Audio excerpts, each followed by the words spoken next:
Abdullah ibn Abdurrahman, babasının İmam Sadig'e aleyhisselam belə dediğini nəqledir.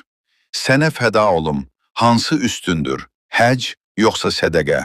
Buyurdu, burada iki sual var. Onun pulu nə qədərdir? Pulu həccə getməyə kifayət edirmi? Dedim, xeyr.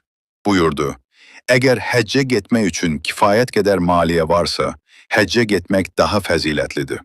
Əks təqdirdə sədəqə üstündür. Dedim, bəs cihad? Buyurdu, vaciblərdən sonra cihad üstündür. Lakin bu cihad məsum imamla aleyhisselam olmalıdır. Dedim, bəs ziyarət necə?